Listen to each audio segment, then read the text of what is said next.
vous pouvez le voir, c'est pas du tout organisé, voilà, la lumière, rien qui va. Ok, alors aujourd'hui je viens pour filmer une nouvelle vidéo. Voilà. Je fais cette vidéo aujourd'hui pour remettre l'église au milieu du village, car je reviens de 4 mois d'expérience dans un autre pays que nous nommerons l'Espagne. J'aurais pu faire autre chose que jeune fille au père, puisque si vous me connaissez et vous me connaissez, les enfants, c'est pas mon domaine c'est pas mon domaine d'expertise. C'est pas là où j'ai envie de travailler plus tard, c'est pas... voilà. Mais j'ai de l'expérience et je sais m'en occuper, enfin voilà, mais juste c'est pas ce que je préfère. Je suis quelqu'un de très très sentimental et c'est vrai que le job au pair, qui n'est pas vraiment un travail, mais ce job là, apparemment, il est présenté comme on rencontre une famille qui va devenir sa deuxième famille, des gens qui seront là pour vous, où ça se passera super bien, etc. En fait, on vous vend la chose comme une aventure extraordinaire, extrêmement humaine. Et en fait, moi, c'est tout ce dont je rêvais. Pour moi, m'occuper d'enfants avec qui j'allais créer des liens et qui allaient devenir comme mes petits frères et sœurs, bah, c'était le bonheur, en fait. Ça a été tout l'inverse. C'est-à-dire que je suis tombée dans une famille qui ont beaucoup d'argent, qui ont la mentalité qui vont avec. Donc c'est des enfants qui ont absolument tout ce qu'ils veulent quand ils veulent, qui sont assistés du matin au soir, que ça va jusqu'à faire les lacets des chaussures, les habiller. Ces enfants, ils ont 7 ans, 9 ans, c'est pas des petits, hein, c'est des enfants qui sont autonomes. Je me rends compte au fil du temps que le problème vient des parents avant tout. Je suis pas la seule à qui ce genre de phénomène est arrivé et que c'est quelque chose qui arrive 75% du temps, donne le minimum la plupart du temps. Donc moi j'avais 75 € par semaine, ce qui est une misère quand tu sais que... Enfin quand tu vois le travail qu'il faut fournir derrière et la charge mentale, émotionnelle que ça provoque. Parce que c'est extrêmement douloureux en fait, c'est des enfants qui sont irrespectueux, qui n'ont aucune conscience de ce qui se passe autour d'eux et qui même quand ils grandissent, pensent que tout leur est dû. Moi voir tout ça, ça m'a fait beaucoup de mal parce qu'il y avait aussi une personne qui était là 24/24 et qu'on ne respectait pas.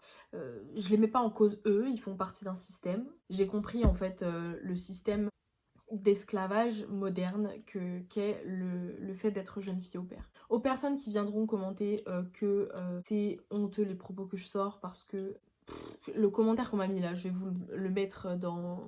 Faites pause pour lire. J'étais qu'une gamine qui avait pas coupé le cordon avec ses parents.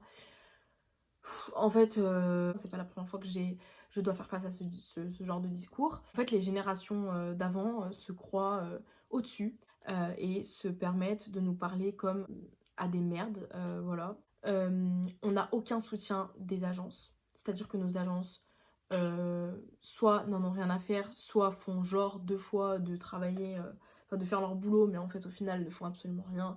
Et demandent des nouvelles après en mode ah du coup t'as changé de famille, bah ouais il serait temps de le savoir, enfin je pourrais être dans la rue et t'es même pas au courant et t'en as rien à faire. Le pire dans l'histoire ça a été mon agence qui était là-bas directement en Espagne, ça c'était le pire parce qu'elle m'a littéralement ghosté. Si vous retrouvez ces gens, c'est ce qu'ils méritent en fait, j'en ai rien à faire, je vais pas commencer à sortir des noms parce que je n'ai pas envie de m'engager dans des clashs bas de gamme via les réseaux, c'est pas le but.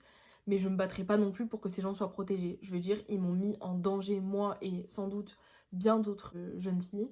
En fait, il y a un moment donné, vous promettez à des personnes vulnérables qui sont jeunes, vous leur dites que vous allez tout faire pour le réaliser, pour les accompagner. Au final, on est considérés comme des gamines ingrates et incompétentes qui savent rien faire de leurs doigts. On vient juste d'avoir 18 ans, on arrive dans un pays qu'on connaît pas, dans une langue qu'on connaît pas, dans une famille qu'on connaît pas, on n'a personne, on s'éloigne à 1 millier de kilomètres de chez nous.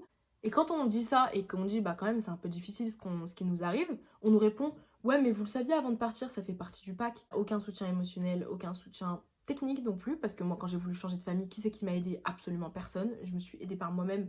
C'est une catastrophe en fait. Et c'est des gens que vous payez, et c'est des gens qui sont du coup payés chaque année pour envoyer au charbon dans la misère des filles qu'elles ne vont jamais aider. C'est de l'exploitation où on envoie des gamines payer une misère pour être H24 à la disposition de parents pour leurs enfants, mais qui font aussi des tâches ménagères, qui peuvent tout faire en fait. On nous fait croire que c'est pas un travail parce qu'elles font vraiment partie de la famille. On ne fait pas partie de la famille, on n'est pas des membres de la famille, on est des esclaves, c'est tout ce qu'on est. Mais la suite n'en a été que pire. Alors elle en a été moins pire pour mon moral parce que si vous voulez j'en ai tellement morflé au début que par la suite, même si les événements ont été pires, mon moral, bon bah j'ai tenu comme j'ai pu. J'ai changé de famille. que j'ai trouvé sur Facebook. Il n'y a aucune intervention de l'État en fait, donc le jeune n'a aucune protection. Moi je suis allée dans cet espace-là en sachant ces choses-là. Après là, vous pouvez dire ce que vous voulez, que j'avais qu'à m'y attendre, etc. Libre à chacun de son avis. Je veux vivre mon rêve, je veux rester en Espagne pour moi. En fait à ce moment-là je me dis que j'ai encore plein de choses à prouver, j'ai encore plein de choses à vivre et que je vais la vivre cette expérience, je vais la vivre cette histoire et il n'y a personne qui va m'en empêcher, tout ça parce que je suis tombée sur une famille de bourgeois avec une agence qui ne me soutient absolument pas. Donc je recherche ma famille, j'envoie des messages à plein de familles, etc. Et j'ai un coup de cœur pour une maman toute seule avec sa petite fille. On discute, ça match, j'adore son énergie, elle est adorable, elle est... Pour moi au début elle est vraiment apparue comme une évidence et donc je me sens tout de suite très reconnaissante de la rencontrer. Elle m'envoie beaucoup de messages pour me dire est-ce que tu te sens bien, parce qu'elle savait que dans ma première famille ça se passait mal, etc. Ça se passe à merveille pendant une quinzaine de jours, un peu plus d'ailleurs. Je dois faire beaucoup plus de choses que je ne suis pas censée faire, je suis payée moins que le salaire minimum, il n'y a pas de contrat. Donc du coup c'est vraiment la porte ouverte à tout quoi. Moi j'ai été d'accord pour pas faire de contrat hein, d'un autre côté hein. Enfin j'en ai pas demandé, j'ai pas forcé, si j'ai demandé mais j'ai pas forcé pour en avoir etc.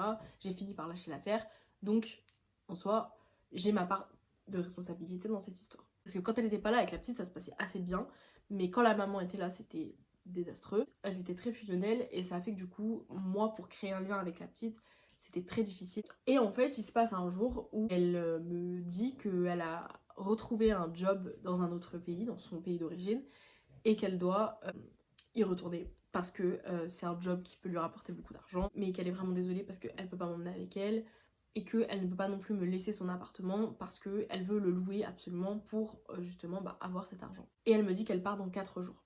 Je peux pas partir avec elle et elle ne m'offre absolument rien. Elle fond en larmes, elle rigole avec moi parce que du coup moi je savais déjà un peu ce que j'allais faire vu que j'avais des gens sur place qui pouvaient m'aider. Mais quand même c'est hyper anxiogène puis t'as pas vraiment envie de squatter chez les gens. Enfin c'était pas non plus la solution de rêve que j'avais. Du coup je lui ai quand même mis dans la gueule en lui disant bah frère là tu me mets en fait à la rue en fait. Tu te rends compte de ce que t'es en train de faire. Et là elle me disait non je suis vraiment désolée pour toi machin machin. Et après je lui dis je vais aller à tel endroit. Et là elle me dit ah mais en fait depuis le début t'avais une solution restée, you bitch. Vraiment elle me charriait, elle rigolait avec moi. Et moi ça me faisait rire parce que bah, je savais pas où me mettre en fait. Genre je voyais qu'elle prenait vraiment ça à la légère. Tu me fais stresser, tu me fais culpabiliser alors qu'en fait t'as un endroit où rester, je sais pas quoi. Mais sur le ton de la rigolade, le lendemain matin, on emmène la petite au jardin d'enfants. Et elle me dit si tu veux ton argent de poche il faut que tu viennes m'aider. Moi j'étais en larmes hein, parce que du coup tout s'effondre une deuxième fois en fait pour moi. Et moi je lui dis bah en fait je vais t'aider jusqu'à telle heure et ensuite je utiliserai ma journée pour faire autre chose parce que bah c'est ma journée donc c'est mon temps libre. Je suis jeune fille au père en fait, je suis pas Valérie Damido donc parce qu'en gros fallait rénover des apparts. Et là elle pète un câble, enfin elle me remet tous les malheurs du monde sur les épaules. Moi je pète un câble parce que c'est complètement faux et que je trouve ça horrible la manière dont elle parle de moi. Donc elle pète un câble, il y a embrouille dans la villa, embrouille générale, on retourne à son appart, elle me fait faire mes valises, elle me vire. On est le 17 novembre 2022, il est 11h du matin et je suis dans la rue. Moi je suis tellement choquée, même pas je pleure parce que je réalise absolument pas ce qui est en train de se passer. Elle m'a toujours, on s'est toujours raconté toutes nos histoires, on était devenues vraiment meilleures amies en 15 jours quoi. Et du jour au lendemain, le monde s'effondre devant moi et là pour le coup, c'est la fin de mon rêve, genre la fin. Ils ont tous les avantages sur vous, vous n'êtes pas protégé par l'État et encore moins par vos organismes si vous pensez que c'est vos organismes qui vont vous aider. C'est faux. Ce sont des gens que vous allez avoir au téléphone, voilà. Donc vous pensez que parce que c'est des vrais gens à qui vous parlez, que vous avez signé des papiers, c'est des gens de confiance. Pas du tout. Les agences, ils sont juste là pour récupérer leur argent et rien de plus. Voilà. Une fois qu'ils vous ont placé, pour eux, votre dossier, il est clos. C'est une vidéo de prévention. Si même après avoir vu cette vidéo vous tenez encore à être au pair, et je comprendrais totalement, parlez avec la famille chez qui vous allez, parlez avec eux vraiment, mais quand je vous dis forcer pour vraiment apprendre à les connaître, même s'ils peuvent retourner leur veste du jour au lendemain, ça aussi c'est un risque qu'il faut prendre, on ne sait pas de quoi ils sont capables du jour au lendemain, ça m'est arrivé, voilà. J'ai besoin d'humanité en fait, et c'est ce que j'explique d'ailleurs dans ma dernière vidéo Aspirer au meilleur, qui s'est passé avant que je change de famille. Tout ça s'est passé sur 3 mois. Pour 2023, on aspire à mieux. On aspire à un autre projet où je vais repartir, c'est sûr. Voilà, faites très attention à vous et à où vous allez. Ne faites pas confiance aux gens parce que ça laisse évidemment des traumas. Surtout que si seulement c'était les seules personnes qui m'avaient trahi cette année. Attendez, j'ai un dernier message à faire passer. Si vous êtes une personne qui a déjà été au pair dans son humble jeunesse, je connais votre morale et pour moi elle ne vaut absolument rien parce que vous vous prenez tout simplement pour la génération intelligente qui a tout fait mieux que nous. J'ai l'impression que quand on se laisse pas faire et quand on dit des vérités, ça dérange. Le fait est que, hein, je suis pas la seule à le dire je pense, mais bon après au bout d'un moment vous acceptez pas qu'on dise les vérités. Je vous dis à plus pour une autre vidéo un peu plus solaire. J'ai essayé de garder mon calme mais je vous rends pas que... Prenez soin de vous, bonne fête et on se retrouve bientôt je l'espère.